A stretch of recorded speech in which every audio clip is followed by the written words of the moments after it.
Bismillahirrahmanirrahim. Assalamualaikum warahmatullahi wabarakatuh. Baik, di sini perkenalkan, nama saya Ahmad Fauzan Munawar, kelas EKI 4C, NIM 0501192915. Di sini saya akan menyampaikan tentang kualitas hidup. Jadi kualitas hidup manusia, kita pasti ingin kehidupan berkualitas. Secara sederhana, kehidupan ini sering diterjemahkan sebagai kehidupan yang bahagia dan sejahtera. Bahagia artinya suatu keadaan, pikiran atau perasaan yang ditandai dengan kesenangan, cinta, dan kepuasan dan kenikmatan atau kegembiraan. Sedangkan sejahtera artinya kehidupan yang makmur, tidak kekurangan suatu apa, kontes, tercukupi semua kebutuhan secara fisik dan materi. Mungkin sekian dari saya. Saya Siti Anissa Simanmorah, NIM 0501193159. Di sini saya akan menjelaskan tentang kontroversi teori Malthus. Kontroversi teori Malthus ini salah sama sekali karena mengabaikan peningkatan teknologi, penanaman modal, dan perencanaan produksi. Pendapat dari pengikut Malthus yaitu untuk mencegah laju cepatnya pertumbuhan penduduk, yaitu dengan metode birth control yang dilakukan dengan kontrasepsi. Malthus ini merupakan seseorang yang pertama kali yang mengemukakan tentang penduduk. Dia beranggapan bahwa bahan makanan lebih penting untuk kelangsungan hidup. Akan tetapi nafsu manusia tidak dapat dikendalikan. Maka dari itu bertambahlah penduduk lebih cepat daripada bahan makanan. Dia juga berpendapat ada dua faktor untuk mencegah ketidakseimbangan penduduk, yaitu yang pertama perspective check atau dikatakan dengan penundaan perkawinan, pengendalian nafsu, dan pantangan perkawinan. Dan yang kedua yaitu positive check atau yang dikatakan dengan bencana alam, wabah penyakit, kejahatan, dan perperangan. Sekian, terima kasih. Baik, saya Maya Dian Ekasari, NIM 0501193167 akan menjelaskan tentang konsekuensi pertumbuhan penduduk yang tinggi. Pertumbuhan penduduk yang tinggi umumnya terjadi di negara-negara berkembang seperti Indonesia. Pertumbuhan penduduk yang tinggi jika tidak diimbangi dengan peningkatan kapasitas ekonomi, maka akan menurunkan kesejahteraan penduduk suatu negara. Ada beberapa faktor yang menyebabkan terjadinya ledakan penduduk, antara lain, yang pertama, tingkat kematian yang menurun, dua, tingkat kelahiran yang tinggi, dan ketiga, adanya pernikahan dini.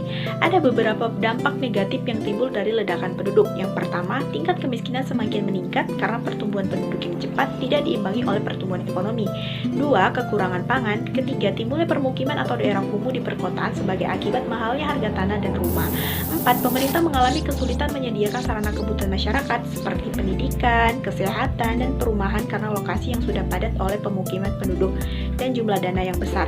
5. Meningkatnya kebutuhan ruang dan lingkungan hidup.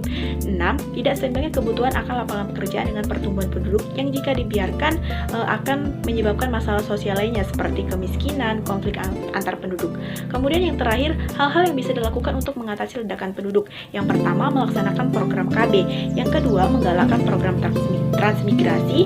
Yang ketiga, meningkatkan sumber daya manusia seperti soft skill ataupun hard skill.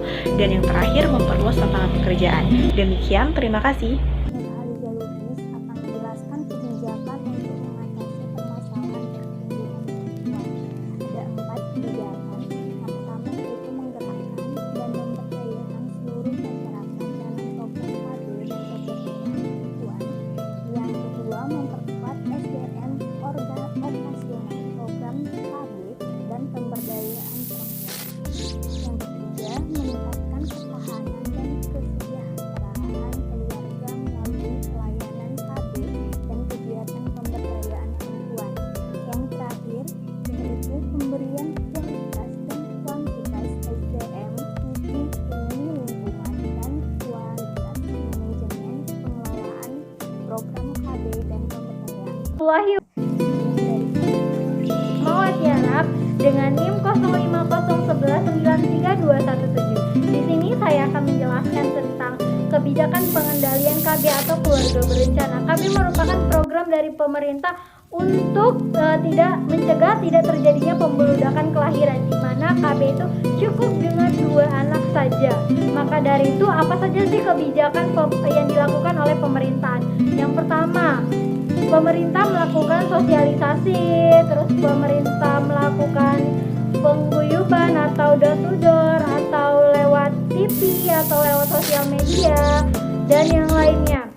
Pemerintah juga melakukan pencegahan pernikahan dini agar tidak terjadinya kelahiran yang membeludak.